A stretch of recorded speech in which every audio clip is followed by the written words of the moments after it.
Sometimes, after a stint away, Mama will appear out of nowhere, clutching a greasy brown sack from the diner in town.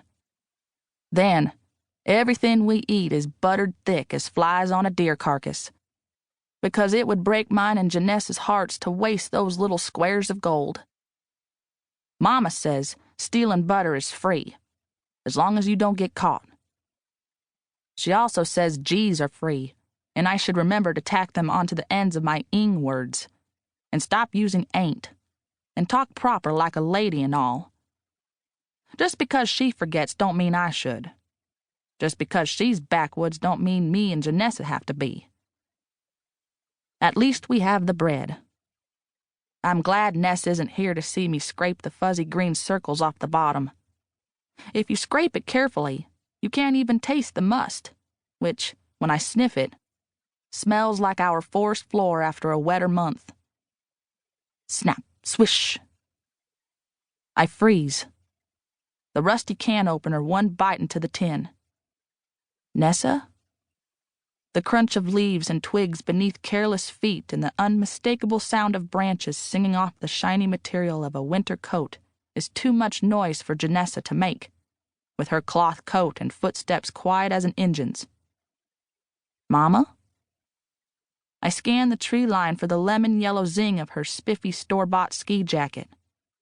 But the only yellow in sight drips from the sun, fuzzying up the spaces between hundreds of shimmering leaves. I reckon I know how a deer feels in crosshairs, as my heart bumps against my ribs and my eyes open at least as wide as the dinner plate stacked on the flat rock behind me. Moving just my eyes, I see the shotgun only a super long arm stretch away, and breathe a sigh of relief. We're not expecting anyone. I think of how I look, the threadbare clothing hanging loose as elephant wrinkles, my stringy hair limp as overcooked spaghetti soaked in corn oil overnight. In my defense, I've been stuck on the violin for days, working out a piece I've yet to perfect. Suspended in the zone, as Mama calls it, where I forget all about the outside parts. Although, here in the backwoods of Tennessee, it don't matter much. We've had maybe one or two lost hikers stumble upon our camp in all the years since Mama stowed us away in this broken-down camper in the sticks. I listen harder. Nothing. Maybe it's just tourists after all. I run my fingers through my hair, then rub the greasy feeling off on the legs of my jeans. The few times I've seen myself in the fancy store mirrors, I didn't recognize myself. Who's that scruffy, skinny girl with the grasshopper knees? The only mirror we own is a small shard of glass I found in the leaves.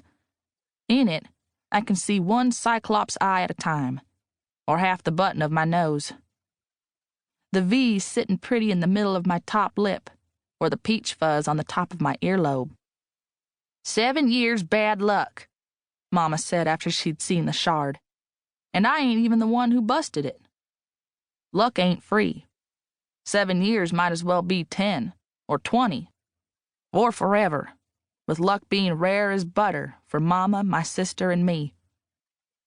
Where's Nessa? I sink into a squat, my eyes sweeping the ground for a broken branch to use as a club, just in case I can't get to the shotgun in time. After last night's storm, there are a few choice limbs to choose from. The crunching starts again, and I track the sound in the direction of the camper, praying Nessa don't come back early from her fairy hunt. Better for strangers to move on without seeing either one of us. Carey! Jenessa! Huh? My breath breaks free in marshmallow puffs, and my heart beats heart attack fast. It's a man, obviously, one whose voice I don't recognize. But how does he know our names? Is he a friend of Mama's? Girls? Joelle! Joelle is Mama, only she's not here to answer back. In fact, we haven't seen her in over a month, maybe 2 at this point. It's been a worry the last few days. While we have enough beans to last a week or so, this is the first time Mama has been gone so long without word.